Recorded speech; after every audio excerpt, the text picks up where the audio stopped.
Il y a une révolution silencieuse qui se déroule dans les salles de réunion, les cafés et les chambres à coucher à travers le monde. Elle n'est pas télévisée et ne fait pas le buzz sur les réseaux sociaux.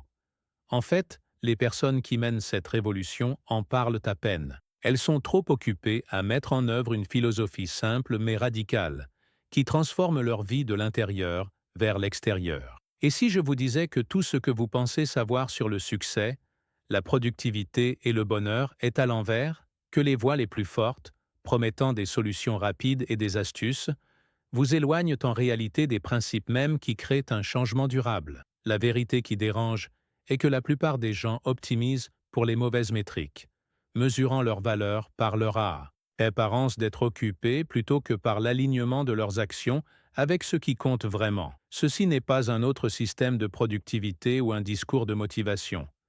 Il s'agit de comprendre pourquoi certaines personnes semblent créer sans effort la vie qu'elles désirent, tandis que d'autres restent piégées dans des cycles de travail sans fin et d'efforts constants. La différence n'est pas le talent, la chance ou les circonstances, c'est quelque chose de bien plus fondamental, qui opère comme la gravité dans la réussite humaine, invisible mais absolument essentielle. Votre vie fonctionne à la fois comme une boussole et un jardin. La direction est l'aiguille qui pointe vers le vrai nord, tandis que les priorités, les limites et la discipline deviennent l'eau, la lumière du soleil et la clôture de protection qui permettent une croissance significative. La plupart des gens dépensent leur énergie à faire tourner la boussole de manière désordonnée, espérant qu'elle les pointera vers l'épanouissement, sans jamais réaliser qu'ils doivent d'abord désherber le jardin et créer les conditions pour que ce qu'ils désirent réellement s'épanouisse. Les individus qui maîtrisent cela comprennent quelque chose de profond sur la nature humaine et la mécanique du changement durable. Ils ont découvert que le succès ne consiste pas à faire plus de choses correctement, mais à faire les bonnes choses de manière constante, souvent d'une manière qui semble banale pour les observateurs extérieurs. Ils ont appris à auditer leur vie avec la même rigueur qu'un chef d'entreprise audite ses finances, reconnaissant que le temps et l'attention sont leurs actifs les plus précieux, à ne pas gaspiller dans des activités qui ne font que créer l'illusion de progrès. Mais voici où cela devient intéressant. Ces mêmes principes qui régissent la transformation individuelle révèlent également pourquoi la plupart des conseils conventionnels échouent si spectaculairement. L'industrie du développement personnel nous a conditionnés à chercher des solutions complexes à des problèmes simples, des stratégies exotiques pour des défis fondamentaux.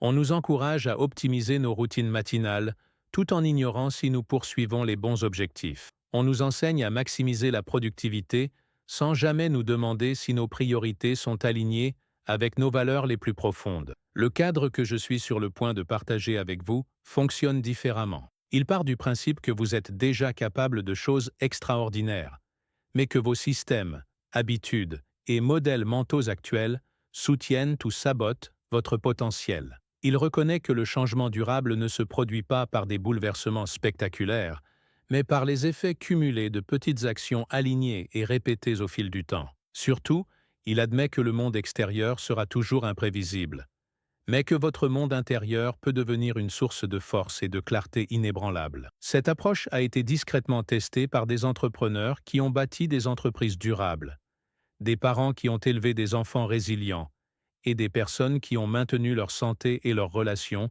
tout en poursuivant des objectifs ambitieux. Ils ont appris à penser en décennies plutôt qu'en jours, à mesurer le progrès par les systèmes plutôt que par les résultats, et à tirer leur satisfaction du processus de devenir plutôt que de l'atteinte d'avoir. Le temps révèle tout sur les véritables priorités d'une personne, non pas ses priorités déclarées, ni ses priorités intentionnelles, mais ses priorités vécues, démontrées par l'allocation de sa ressource la plus limitée. Lorsque vous examinez comment quelqu'un passe ses journées, ses semaines, ses années, vous regardez une radiographie de son système de valeurs. La déconnexion entre ce que les gens disent, qu'ils valorisent, et l'endroit où ils investissent réellement leur temps est souvent stupéfiante, et elle explique pourquoi tant de personnes se sentent perpétuellement perdues, malgré une activité constante. L'épidémie moderne de « j'ai pas le temps » est en fait une crise de priorité mal alignée déguisée en productivité. Quand quelqu'un vous dit qu'il est trop occupé, il vous dit en réalité que quelque chose d'autre est plus important que ce dont vous discutez. Ce n'est pas nécessairement une mauvaise chose, mais c'est rarement conscient. La plupart des gens n'ont jamais mené de véritable audit de leur temps, ne se sont jamais assis avec une honnêteté brutale pour examiner où leurs heures vont réellement par rapport à où elles devraient aller pour créer la vie qu'ils prétendent vouloir. Hier ne devrait pas taxer aujourd'hui, à moins qu'hier n'ait généré des actifs qui s'apprécient avec le temps. Pourtant, la plupart des gens reportent des obligations, des engagements et des résidus mentaux de décisions passées qui ne servent plus leurs objectifs actuels. Ils honorent les coûts irrécupérables au lieu des priorités actuelles. Ils assistent à des réunions qui ne servent à rien, entretiennent des relations qui les épuisent, et poursuivent des projets qui avaient du sens il y a 6 mois, mais qui ont depuis perdu toute pertinence. Les personnes avisées comprennent que les heures ne gagnent pas de la valeur, mais que la valeur gagne des heures. Vous n'êtes pas rémunéré pour le temps que vous passez, mais pour la transformation que vous créez pendant ce temps.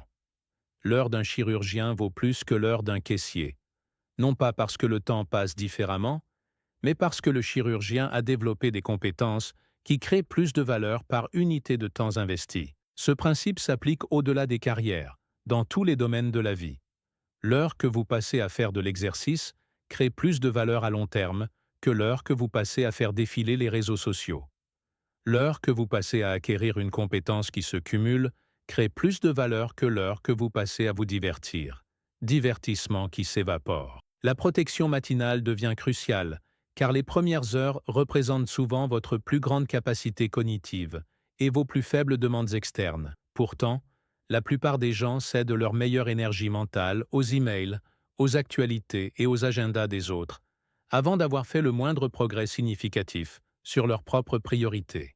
Les heures du matin sont celles où votre volonté est la plus forte, votre concentration la plus claire et votre capacité à accomplir un travail difficile à son apogée. Gaspiller ce temps en activités réactives, c'est comme utiliser de l'essence de première qualité pour laver sa voiture. La pratique de commencer chaque journée par une tâche à fort impact transforme les efforts dispersés en un progrès ciblé. Au lieu de maintenir des listes de tâches sans fin qui créent l'illusion de la productivité tout en ne garantissant qu'aucune tâche importante ne reçoit l'attention suffisante, vous identifiez le résultat le plus important de la journée et le réalisez avant que quoi que ce soit d'autre ne puisse interférer. Cela pourrait être d'écrire pendant 2 heures, de faire 3 appels téléphoniques importants ou de franchir une étape de projet. La tâche spécifique importe moins que la discipline de protéger le temps pour ce qui vous fait le plus avancer. Mesurer les journées par les résultats plutôt que par les minutes passées modifie votre relation à la productivité, passant de la quantité à la qualité. Avez-vous terminé la présentation, eu la conversation difficile, soumis la candidature, terminé votre entraînement? Ces accomplissements concrets procurent une satisfaction et un élan authentique, contrairement au sentiment de vide qui accompagne le fait d'être occupé sans être efficace. Le temps devient un outil pour créer de la valeur plutôt qu'une ressource à remplir d'activités. La pratique de l'audit hebdomadaire consiste à examiner régulièrement votre calendrier et vos engagements pour identifier les activités à faible rendement qui peuvent être éliminées ou déléguées. Les agendas de la plupart des gens accumulent les obligations comme du sédiment, avec de nouveaux engagements qui se superposent aux anciens, sans aucun retrait systématique de ce qui ne sert plus leurs priorités actuelles. L'audit pose des questions inconfortables. Quelles réunions pourraient être des emails? Quels engagements sociaux procurent une réelle valeur par rapport à une simple obligation sociale? Quels projets consomment des ressources sans générer de progrès significatifs? RT à votre destination. Beaucoup de gens confondent le mouvement avec le progrès, l'activité avec la réussite. Ils optimisent l'efficacité sans d'abord s'assurer de l'efficience. Ils deviennent incroyablement doués pour faire des choses qui n'ont finalement pas d'importance. Le piège le plus dangereux est de devenir excellent dans quelque chose qui ne devrait pas être fait du tout. C'est pourquoi les personnes qui réussissent semblent souvent moins occupées que leurs homologues en difficulté. Ils ont appris à traiter le temps comme un capital d'investissement, le déployant vers des actifs qui s'apprécient avec le temps, plutôt que vers des dépenses qui procurent une satisfaction temporaire. Ils choisissent moins de choses et les exécutent plus en profondeur. Ils comprennent que la concentration des efforts l'emporte généralement sur la dispersion des efforts, que dire non à de bonnes opportunités préserve les ressources pour les grandes opportunités. La discipline sert de pont entre le désir et les résultats durables, transformant les souhaits abstraits en réalité concrète par une action constante. La plupart des gens perçoivent la discipline comme une restriction, mais les praticiens aguerris la reconnaissent comme une liberté déguisée. La discipline vous libère du chaos des décisions impulsives, de l'épuisement de devoir constamment choisir quoi faire ensuite, du regret qui suit les moments de faiblesse où vous avez agi à l'encontre de vos propres meilleurs intérêts. Le principe de la récolte opère impitoyablement dans les affaires humaines. Vous ne pouvez récolter que ce que vous avez réellement planté. Les vœux pieux ne créent pas de récolte. Les bonnes intentions ne remplacent pas une action constante. Beaucoup de gens attendent des résultats d'efforts qu'ils n'ont pas fournis, de relations qu'ils n'ont pas nourries, de compétences qu'ils n'ont pas développées. Ils sont confus et frustrés lorsque leur vie ne reflète pas leurs aspirations, ne réalisant pas que les aspirations sans comportement correspondant ne sont que des rêveries élaborées. Abandonner ne fait que réinitialiser l'élan, vous obligeant à reconstruire à partir de zéro ce que vous auriez pu améliorer par la persévérance. L'intérêt composé de petits efforts constants est l'une des forces les plus puissantes du développement humain. Mais il exige une patience qui s'étend au-delà de l'inconfort immédiat d'un progrès imparfait. Chaque fois que vous abandonnez et recommencez, vous sacrifiez l'énergie accumulée des efforts précédents. Chaque fois que vous persévérez malgré les revers temporaires, vous ajoutez à l'élan qui finit par créer des percées. La philosophie du « fait plutôt que parfait » transforme le perfectionnisme d'une vertu en un handicap. Le perfectionnisme se fait passer pour une exigence élevée, mais il fonctionne généralement comme une procrastination sophistiquée. Le perfectionniste attend les conditions idéales, les informations complètes et le succès garanti avant d'agir. Pendant ce temps, le pragmatique réalise un travail imparfait, recueille des commentaires et évolue vers l'excellence par des tests dans le monde réel plutôt que par une planification théorique. La préparation l'emporte constamment sur la bravade, car le succès favorise l'esprit prêt et l'environnement organisé. Ne pas se préparer, c'est essentiellement préprogrammer l'échec, se préparer à des erreurs évitables et à un stress inutile. La préparation n'a rien de glamour comparé au génie spontané, mais elle est bien plus fiable.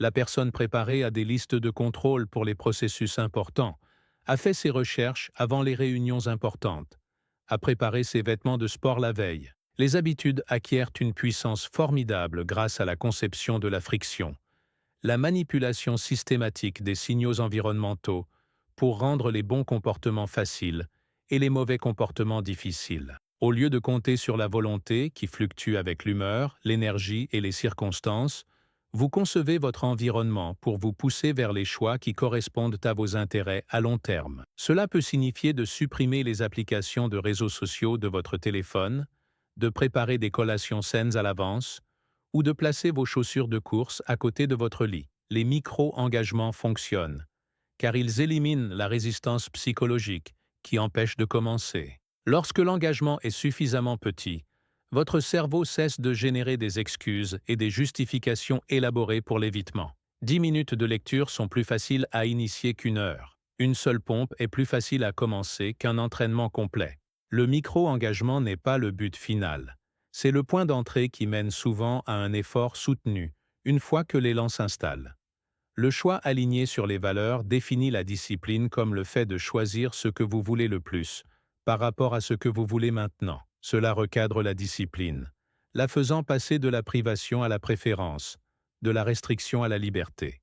La personne disciplinée ne se prive pas de plaisir. Elle choisit la gratification différée, parce qu'elle valorise le résultat futur plus que l'impulsion immédiate. Elle veut la santé qui découle d'un exercice régulier, plus qu'elle ne veut le confort de rester au lit. Elle veut la connaissance qui vient de la lecture plus qu'elle ne veut le divertissement de la télévision. La patience s'associe à la discipline, parce que la maîtrise cumule des répétitions invisibles bien avant que les résultats visibles n'apparaissent. Le débutant s'attend à un progrès linéaire et se décourage lorsque les résultats ne correspondent pas à l'effort à court terme. Le praticien expérimenté comprend que l'amélioration se produit par vagues, avec des périodes de plateau suivies de sauts soudains dans les capacités. Il fait confiance au processus pendant les phases invisibles, sachant qu'un apport constant finit par produire une production exponentielle. Les indicateurs avancés fournissent une meilleure orientation que les indicateurs retardés, car ils mesurent les comportements que vous pouvez contrôler plutôt que les résultats qui dépendent de multiples variables. Les comportements quotidiens, comme écrire un certain nombre de mots, faire un nombre précis d'appels de vente ou terminer les entraînements prévus, sont des indicateurs avancés. Les revenus mensuels, les évaluations de performance annuelles et les résultats finaux des projets sont des indicateurs retardés. Vous influencez les indicateurs retardés en améliorant les indicateurs avancés, mais vous ne pouvez contrôler directement que les comportements, pas les résultats. Lorsque la fatigue s'installe, le praticien avisé se repose plutôt que d'abandonner, protégeant la boucle de l'habitude, tout en reconnaissant les limites humaines. Le repos maintient le système, tandis que l'abandon le détruit. Le repos est temporaire. L'abandon est une réinitialisation permanente. La personne qui fait de l'exercice 4 jours par semaine de manière constante pendant 1 an obtiendra de meilleurs résultats que la personne qui fait de l'exercice 7 jours par semaine pendant 2 mois avant de s'épuiser et d'arrêter complètement. Le changement fondamental consiste à reconnaître que vous êtes rémunéré pour la valeur que vous créez, et non pour le temps que vous investissez. Cela change tout dans la façon dont vous abordez le travail, les relations et le développement personnel. Au lieu d'optimiser les heures passées, vous optimisez la valeur créée. Au lieu de vous mesurer à l'aune du temps, vous vous mesurez à l'aune de l'impact et de la transformation. Il ne s'agit pas de travailler moins, mais de travailler plus stratégiquement, en veillant à ce que vos efforts se cumulent plutôt que de simplement s'accumuler. Entraîner votre esprit ne consiste pas à adopter une pensée positive ou un optimisme forcé, mais à développer une conscience de vos schémas mentaux et à apprendre à diriger votre attention vers des pensées et des perspectives qui servent vos intérêts à long terme.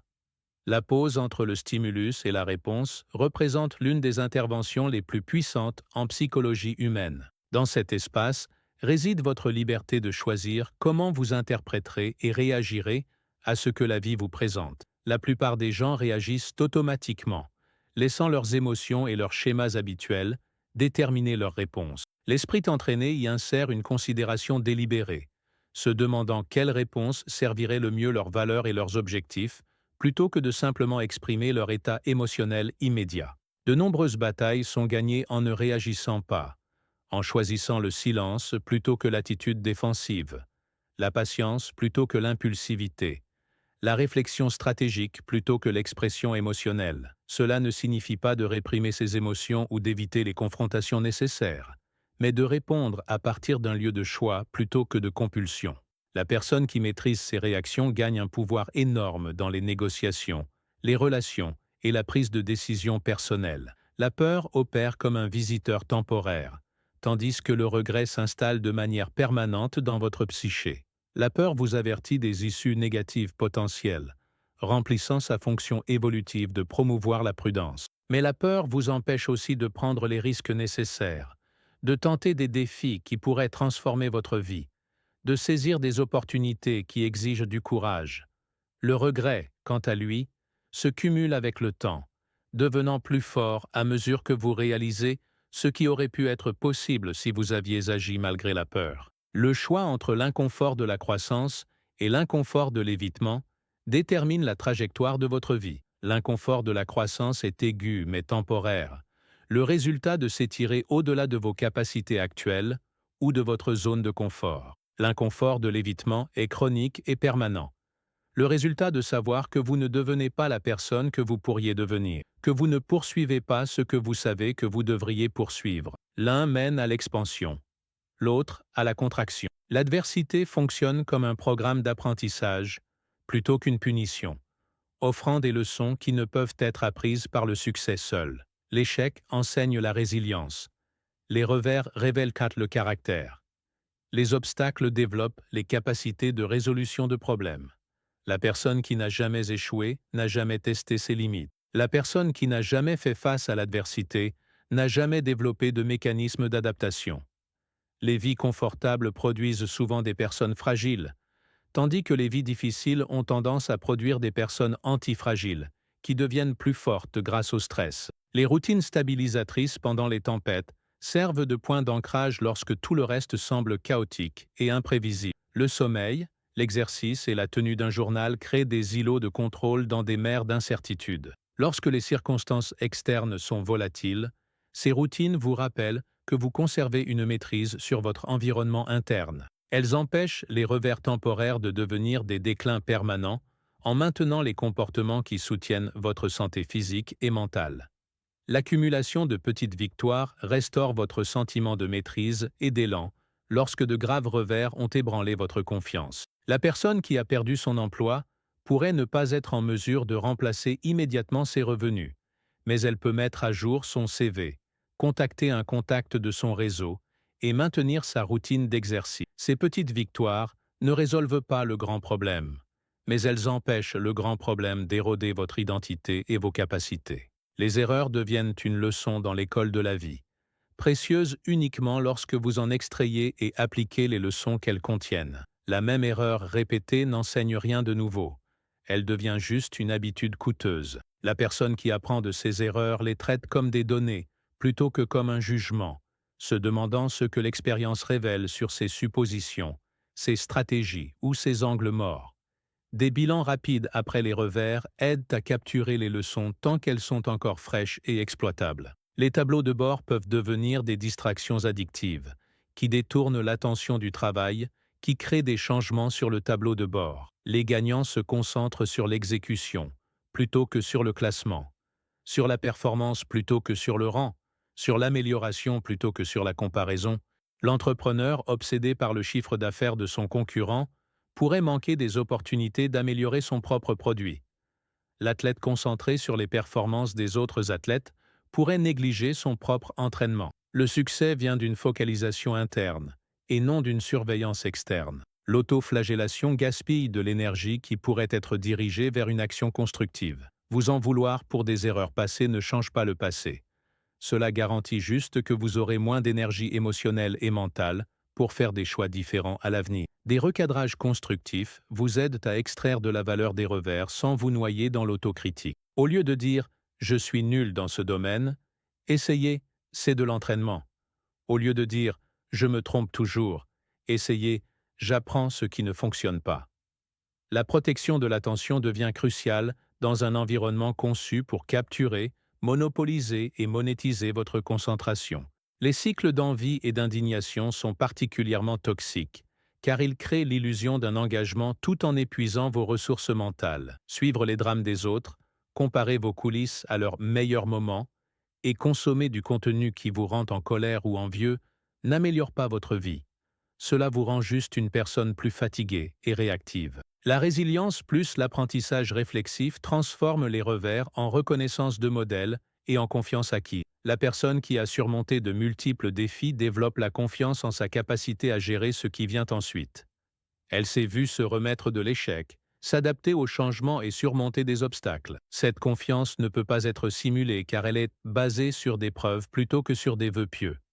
Elle procure une stabilité en période d'incertitude et le courage de tenter des objectifs difficiles. La pratique de la pause, de la respiration et de la réponse plutôt que de la réaction change toute la dynamique de la façon dont vous évoluez dans le monde. Vous devenez moins prévisible pour les personnes qui pourraient essayer de manipuler vos émotions. Vous prenez de meilleures décisions parce que vous n'êtes pas conduit par l'impulsion. Vous communiquez plus efficacement parce que vos mots proviennent de la réflexion plutôt que de la compulsion.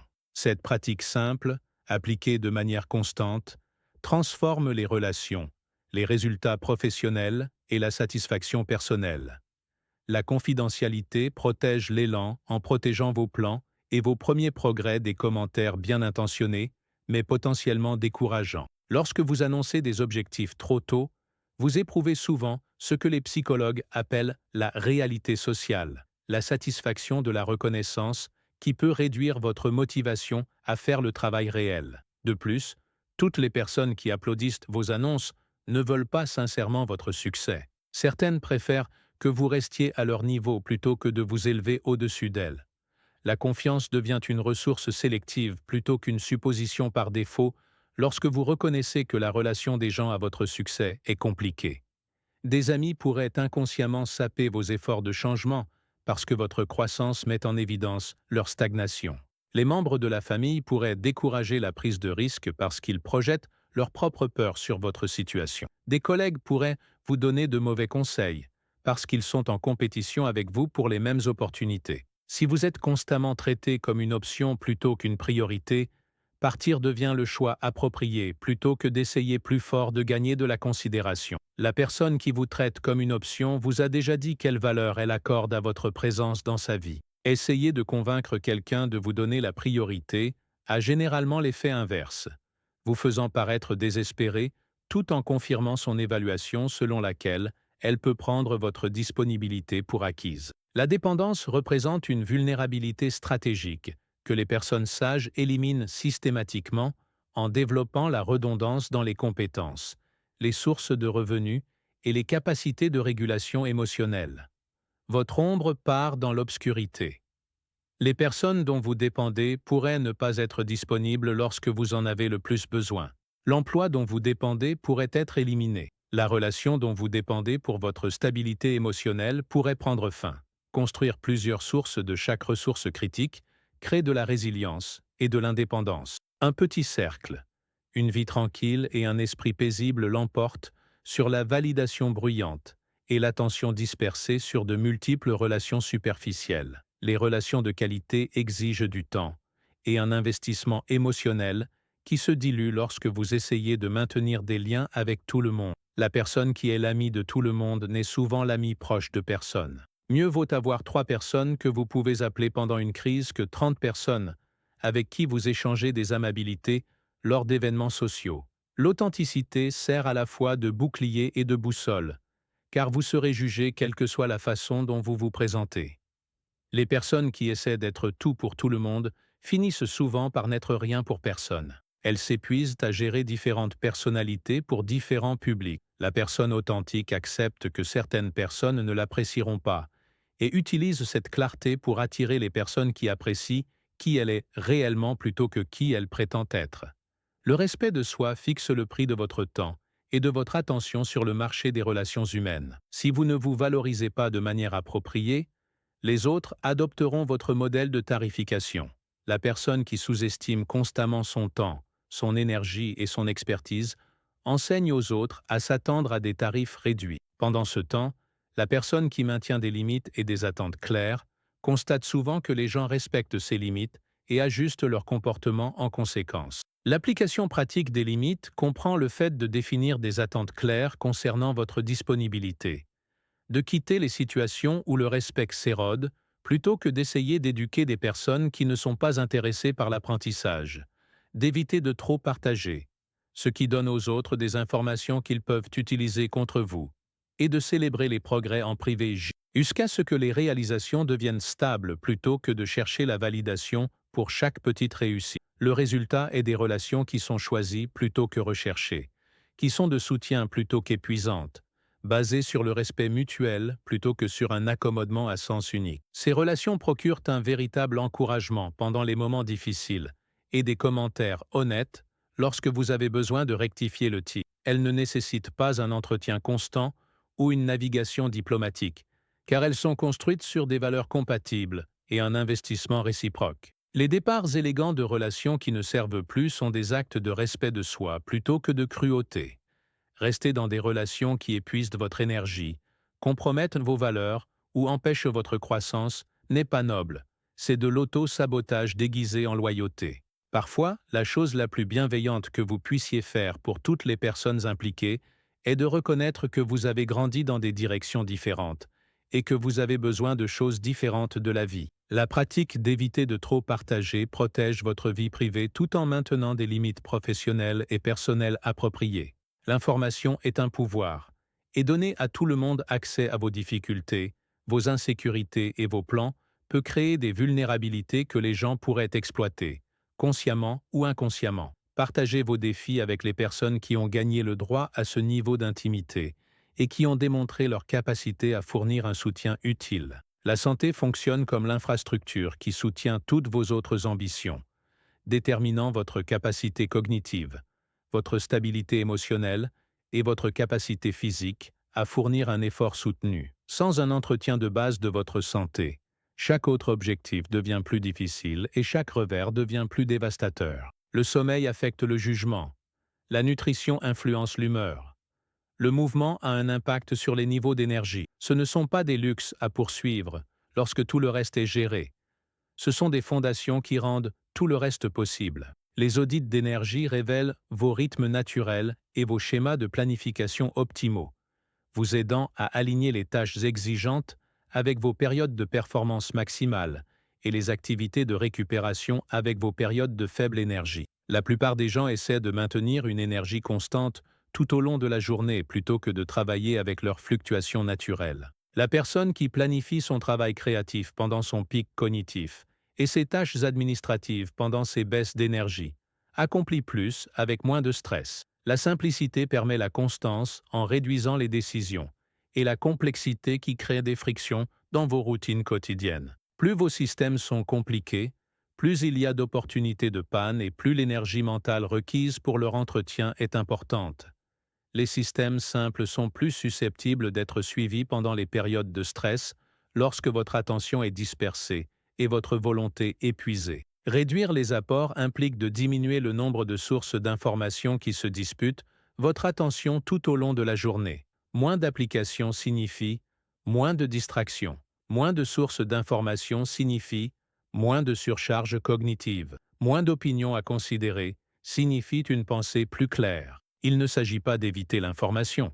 Il s'agit d'être sélectif quant à l'information qui mérite d'accéder à votre capacité de traitement mental. Les démarrages ritualisés éliminent la fatigue décisionnelle et créent de l'élan pour les activités importantes. L'écrivain qui commence chaque matin avec le même café, sur la même chaise, avec la même musique, n'a pas à décider comment commencer à écrire. La routine elle-même déclenche l'état mental associé à un travail productif. Ces rituels sont particulièrement précieux pour les activités qui exigent que de la créativité ou de la concentration, car ils aident à faire passer votre cerveau de la conscience quotidienne à des états de performance maximale. Le fait de se replier par défaut sur le silence, lorsque les mots n'ajouteront pas de valeur, vous empêche de contribuer au bruit tout en préservant votre réputation de parler de manière significative lorsque vous choisissez de communiquer. Lors des réunions, cela signifie écouter plus et parler moins, à moins que vous n'ayez quelque chose de substantiel à apporter. Dans les disputes, cela signifie faire une pause pour air, considérer si votre réponse améliorera réellement la situation. Sur les réseaux sociaux, cela signifie résister à l'envie de commenter chaque publication provocatrice. La conception de l'environnement l'emporte sur la volonté, car elle modifie les options par défaut plutôt que d'exiger un choix conscient constant. La personne qui essaie de manger plus sainement en utilisant uniquement sa volonté mène la même bataille chaque fois qu'elle ouvre le réfrigérateur. La personne qui remplit son réfrigérateur d'options saines et retire la malbouffe gagne la bataille une fois pendant les courses, plutôt que plusieurs fois par jour. Le contexte façonne le comportement plus puissamment que les intentions. Protéger ses pensées lorsqu'on est seul et ses mots lorsqu'on est avec les autres représente la pratique d'une hygiène mentale consciente. Les pensées que vous nourrissez en privé deviennent les croyances qui guident vos actions en public. Laissez votre esprit s'égarer dans des spirales négatives, des pièges de comparaison ou des scénarios catastrophiques entraînent votre cerveau à se rabattre sur ces schémas. Redirigez consciemment l'attention vers des pensées constructives, construisez des habitudes mentales qui servent votre bien-être à long terme. Le principe selon lequel la direction précède l'accélération vous empêche d'appliquer un effort intense vers les mauvais objectifs. Beaucoup de gens confondent l'activité avec la réussite, travaillant plus dur plutôt que de travailler plus intelligemment. Ils deviennent incroyablement efficaces dans des tâches qui ne les rapprocheront pas de leurs objectifs réels. La personne qui a clarifié sa direction peut alors appliquer une intensité ciblée, avec la confiance que son effort se cumule, plutôt que d'être gaspillé. Avec un bon entretien de la santé et une bonne conception de l'environnement, l'attention devient une ressource renouvelable plutôt qu'un champ de bataille contesté. Au lieu de combattre constamment les distractions, vous créez des conditions qui favorisent naturellement la concentration. Au lieu de forcer la concentration par la volonté, vous concevez votre environnement et vos routines pour que la concentration soit le chemin de moindre résistance. L'hygiène de l'information protège ce que vous partagez, avec qui vous le partagez, et quand le partage sert vos intérêts plutôt que de simplement satisfaire les attentes sociales. Chaque pensée n'a pas besoin d'être exprimée. Chaque expérience n'a pas besoin d'être documentée. Chaque réussite n'a pas besoin d'être annoncée.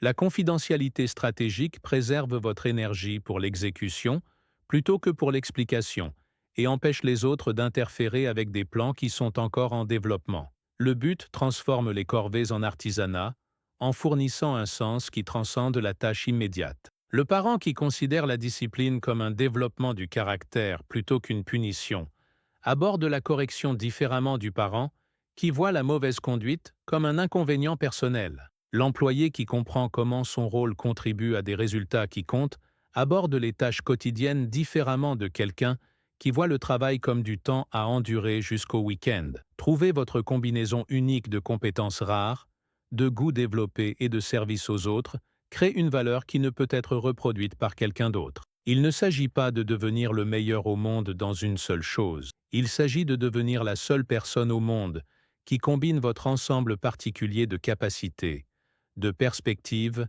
et d'engagement. L'intersection de ce en quoi vous êtes unique, de ce dont le monde a besoin et de ce que vous trouvez significatif pointe vers un but. La vision commence floue et se clarifie par l'action plutôt que par l'analyse. Vous ne pouvez pas trouver la clarté sur ce que vous voulez faire de votre vie en y réfléchissant. Vous devez vous frayer un chemin vers la clarté par l'action. Chaque décision fournit des informations sur ce qui vous dynamise par rapport à ce qui vous épuise, ce en quoi vous êtes naturellement bon par rapport à ce qui exige un effort constant, ce qui crée de la valeur pour les autres par rapport à ce qui ne sert que vos propres intérêts. Commencer avant que la clarté ne soit parfaite empêche la paralysie qui vient du fait d'attendre des informations complètes avant de faire le moindre pas en avant. La personne qui attend une clarté parfaite ne commence jamais. La personne qui commence avec une clarté imparfaite apprend par l'expérience ce qu'elle n'aurait pas pu apprendre par la contemplation. L'action fournit des retours qui affinent la vision, tandis que la contemplation sans action produit des fantasmes élaborés qui peuvent n'avoir aucun lien avec la réalité. Les expériences riches en souvenirs procurent une satisfaction plus durable que les possessions, car elles deviennent une partie de votre identité plutôt que des objets dans votre environnement. Le voyage que vous faites, la conversation que vous avez, la compétence que vous développez sont tissés dans votre sens de vous-même. Les objets que vous achetez procurent un plaisir temporaire, mais créent rarement une transformation durable. Investir dans des expériences qui élargissent votre perspective et vos capacités construit une richesse qui ne peut être volée ou dépréciée. Investir dans des capacités qui élargissent votre vie crée des options et des opportunités qui se cumulent avec le temps.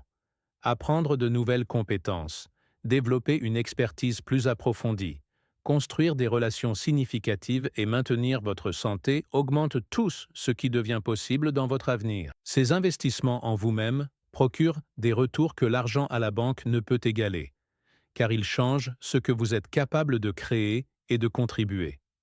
Le détachement vous permet de laisser aller des situations, des relations et des opportunités qui ne servent plus votre trajectoire actuelle sans le drame émotionnel qui accompagne souvent les changements majeurs. Il ne s'agit pas de devenir froid ou insensible, il s'agit de reconnaître quand quelque chose a rempli son but et de passer à autre chose sans essayer de forcer des arrangements dépassés à continuer de fonctionner. Parfois, la chose la plus bienveillante que vous puissiez faire pour toutes les personnes impliquées est de reconnaître que vous avez grandi dans des directions différentes et que vous avez besoin de choses différentes de la vie. La discipline de l'information implique de protéger ce que vous partagez sur vos plans, vos difficultés et vos victoires, jusqu'à ce que le partage serve vos intérêts, plutôt que de simplement satisfaire les attentes sociales ou de rechercher la validation. Un partage prématuré dissipe souvent l'énergie nécessaire à l'exécution. De plus, toutes les personnes qui semblent intéressées par vos progrès ne veulent pas réellement votre succès. Certaines personnes collectent des informations sur les autres pour se sentir mieux par rapport à leur propre manque de progrès. Les petites étapes répétées se cumulent lorsqu'elles sont alignées sur une direction claire, créant un élan qui finit par devenir imparable. La personne qui écrit une page par jour pendant 1 an produit un livre. La personne qui économise une petite somme de manière constante construit une richesse. La personne qui fait de l'exercice régulièrement développe force et santé. Sans direction, ces petites étapes pourraient ne mener nulle part. Avec une direction claire, elles deviennent le mécanisme par lequel la transformation se produit. La confiance dans le processus et le timing devient essentielle lorsque vous poursuivez des objectifs significatifs qui exigent un effort soutenu sur des périodes prolongées. Le succès suit souvent la perturbation. Avant que quelque chose de grand ne se produise dans votre vie, les choses se désagrègent souvent pour faire de la place à ce qui arrive. La personne qui comprend ce schéma peut maintenir son effort pendant les périodes difficiles, plutôt que d'interpréter les revers temporaires comme un échec permanent. La dernière prise de conscience reconnaît que l'identité suit l'action plutôt que l'inverse. Vous devenez la personne que vous agissez à être de manière répétée. Chaque choix est un vote pour le type de personne que vous êtes en train de devenir. La personne qui choisit constamment la discipline vote pour devenir disciplinée. La personne qui choisit constamment le courage vote pour devenir courageuse. Votre identité est construite par l'accumulation de preuves de la façon dont vous vous comportez réellement lorsque les choix comptent. La simplicité de choisir une action alignée aujourd'hui, refuser une distraction qui vous éloigne des priorités, accomplir une tâche significative qui vous fait avancer ou prendre soin de votre santé pour avoir de l'énergie pour ce qui compte. Et répéter ce choix demain crée l'effet cumulé qui transforme des vies, non pas par des bouleversements spectaculaires ou des systèmes complexes, mais par l'accumulation patiente de choix qui s'alignent sur la personne que vous êtes en train de devenir plutôt que sur celle que vous avez été. Le message n'est pas que le changement est facile ou que les résultats viennent rapidement. C'est que le changement est possible et les résultats sont inévitables lorsque vous comprenez les principes qui régissent le développement humain et alignez vos choix quotidiens avec ces principes. La plupart des gens sont plus près d'une percée qu'ils ne le pensent, mais ils abandonnent leurs efforts juste avant que les effets cumulés ne deviennent visibles. La personne qui comprend cela maintient le cap pendant les phases invisibles, faisant confiance au fait qu'un apport constant finit par produire une production exponentielle. Votre futur moi est construit par les choix d'aujourd'hui. Chaque décision d'agir en alignement avec vos valeurs plutôt que vos impulsions est un investissement pour devenir la personne que vous voulez être. La personne qui fait ses choix de manière constante, jour après jour, découvre que la vie qu'elle désire n'est pas quelque chose qui lui arrive, c'est quelque chose qu'elle crée par l'application patiente de principes qui ont gouverné l'épanouissement humain à travers les siècles et les cultures. Ceci est votre invitation à rejoindre la révolution silencieuse des personnes qui ont décidé de prendre la responsabilité de leur monde intérieur, qui se mesurent à leurs propres standards plutôt qu'aux opinions des autres, qui construisent leur vie délibérément plutôt qu'accidentellement. La révolution ne se déroule pas dans les rues ou sur les écrans. Elle se déroule dans les choix quotidiens des individus qui ont décidé que leur temps, leur attention et leur énergie sont trop précieux pour être gaspillés dans quoi que ce soit, qui ne s'aligne pas avec la personne qu'ils sont en train de devenir.